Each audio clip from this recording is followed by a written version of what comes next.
ಉತ್ತರ ಕರ್ನಾಟಕದ ಹೆಮ್ಮೆಯ ಪಬ್ಲಿಕ್ ನೆಟ್ವರ್ಕ್ ಸುದ್ದಿ ನಿಮ್ಮ ಮನೆಯ ಬಾಗಿಲವರೆಗೆ. ಪ್ರಶಾಂತ್ ನಾಗ್ನೂರ್ ಇವರ ಸಾರಥ್ಯದಲ್ಲಿ ಪಬ್ಲಿಕ್ ನೆಟ್ವರ್ಕ್ ಟಿವಿ.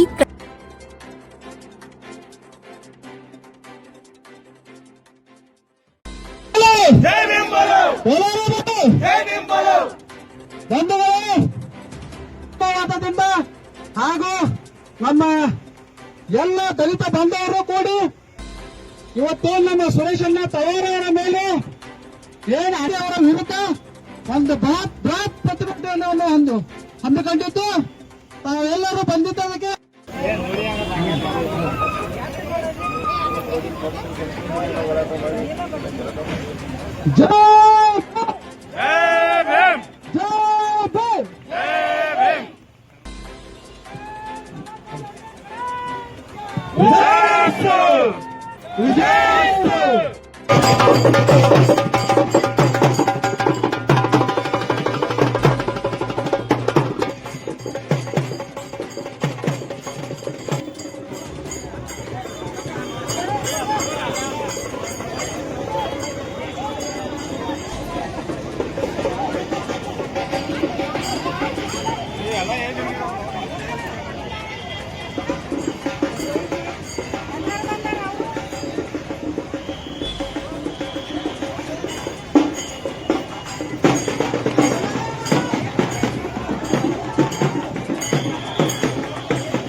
नमस्कार तಗೊಂಡ್ಯಾನ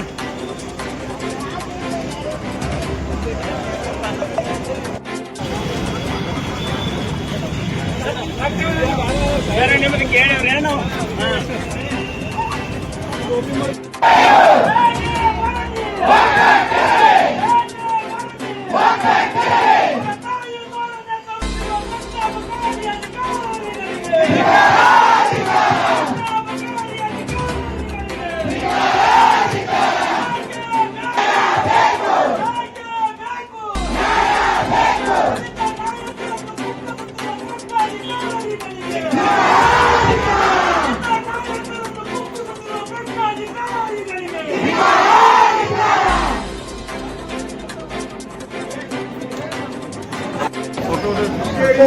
ರಾಯಬಾಗ್ ಹಾಗೂ ಸುತ್ತಮುತ್ತಲಿನ ತಾಲೂಕಾದ ವಿವಿಧ ದಲಿತ ಸಂಘಟನೆಗಳು ಹಾಗೂ ಪದಾಧಿಕಾರಿಗಳು, ಮಹಿಳಾ ಸ್ವಸಹಾಯ ಸಂಘದ ಎಲ್ಲ ಪ್ರತಿನಿಧಿಗಳು ಮತ್ತು ಕಾರ್ಯಕರ್ತರು ಇವತ್ತಿನ ಈ ಒಂದು ಪ್ರತಿಭಟನಾ ರ್ಯಾಲಿಗೆ ಬಂದಿದ್ದಕ್ಕಾಗಿ ತಮ್ಮೆಲ್ಲರಿಗೆ ನಮೋ ಬುದ್ಧಾಯ ಹಾಗೂ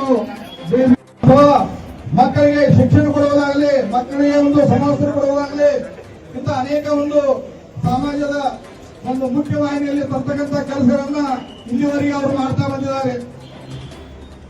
ಆದರೆ ವಿಪರ್ಯಾಸ ಏನಂದ್ರೆ ಇದಕ್ಕೂ ನಮ್ಮ ರಾಜಕಾರಣಿಗಳು ಮತ್ತು ನಮ್ಮ ಅಧಿಕಾರಿಗಳು ಇರ್ಬೋದಾಗಲ್ಲ.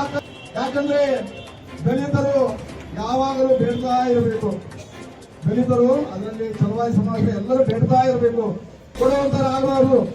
ಇವತ್ತು ಸುರೇಶ್ ಪವಾರ್ ಅವರು ನಮ್ಮ ಬೆಳಗಾವಿ ಜಿಲ್ಲೆಯಲ್ಲಿ ಒಂದು ಬ್ರ್ಯಾಂಡ್ ಅದ. ಸುರೇಶ್ ಪವಾರನ್ನ ಅವರ ಹೆಸರು ಇಡೀ ಬೆಳಗಾವಿ ಜಿಲ್ಲೆಯಲ್ಲಿ ಎಲ್ಲ ತಳಕ್ ಹಾಕ್ತಾ ಇದೆ. ಚಲವಾದಿ ಸಮಾವೇಶದಲ್ಲಿ ಒಬ್ಬ ಒಳ್ಳೆಯ ಸಮಾಜ ಸೇವಕನಾಗಿ ಹುಟ್ಟಿಕೊಂಡಿದ್ದಾನೆ.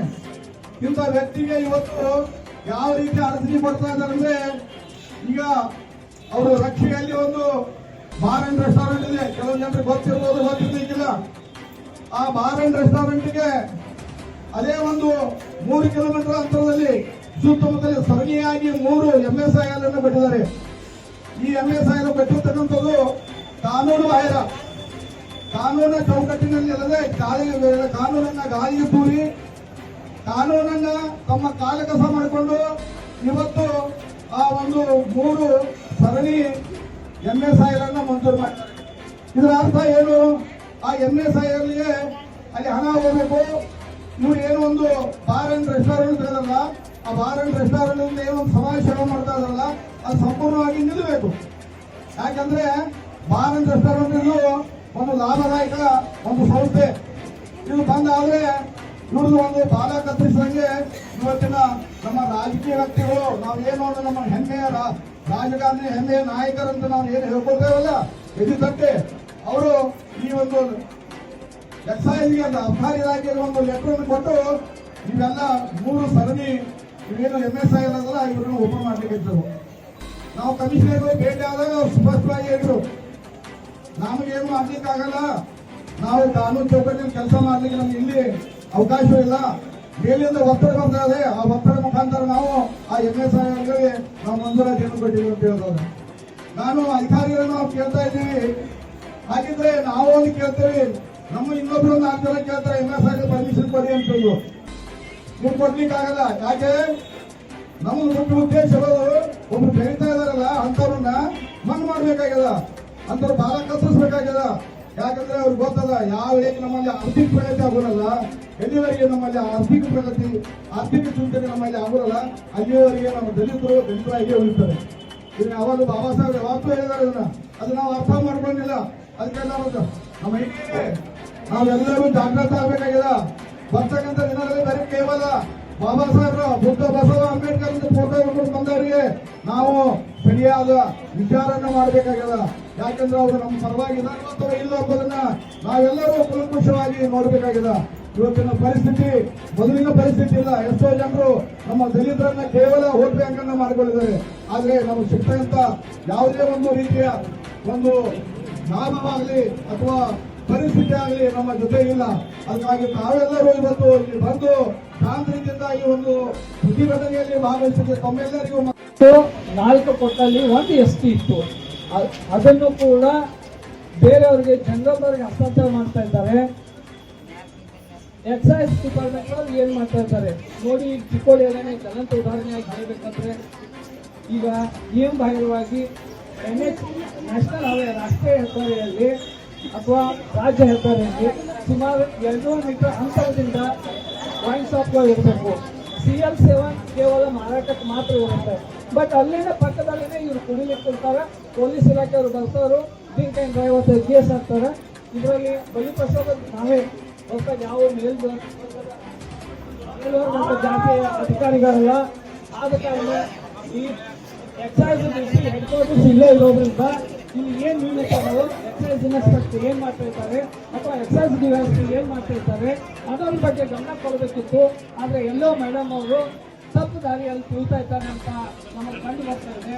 ದಯಮಾಡಿ ತಮ್ಮ ಅಧಿಕಾರ ಆದ ಮೇಡಮ್ ತಾವು ಎಚ್ಚರ ತಗೊಂಡು ಏನ್ ನ್ಯೂನತೆಗಳಾದವು ನಾವು ಬಹಿರಂಗವಾಗಿ ಹೋಗಿದ್ದನು ತಾವು ಒಂದು ಅಧಿಕಾರಿ ಅದೇರಿ ಅದನ್ನು ಸರಿಪಡಿಸಬೇಕು. ಯಾಕಂದ್ರೆ ಶಾಲಾಪುರ ಗ್ರಾಮಸ್ಥರು ಕೂಡ ನಮಗಲ್ಲಿ ಅವಶ್ಯಕತೆ ಇಲ್ಲ ಅಂತೇಳಿ ಅವರೊಂದು ಪ್ರತಿಭಟನೆ ಮಾಡಿ ಮನವಿ ಕೊಟ್ಟರು ಕೂಡ ತಾವು ಅಲ್ಲಿ ಆದೇಶ ಮಾಡಿದ್ದೀರಿ. MSIL ಈ ಕೂಡಲೇ ಈ ಕೊಟ್ಟಂತ MSIL ಆದೇಶಗಳನ್ನು ರದ್ದುಪಡಿಸಬೇಕು ಹಾಗೂ ಸಾರ್ವಜನಿಕ ಹಿತಾಸಕ್ತಿಯನ್ನು ಕಾಪಾಡಬೇಕಂತ ಅವರಲ್ಲಿ ಮತ್ತೊಮ್ಮೆ ನಾವು ಮನವಿ ಮಾಡ್ಕೊತಾ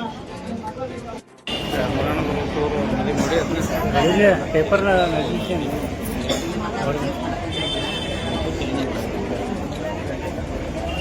ಇನ್ಸ್ಟಾಗ್ರಾಮ್ದವ್ರು ಭಾಳ ಮಂದಿ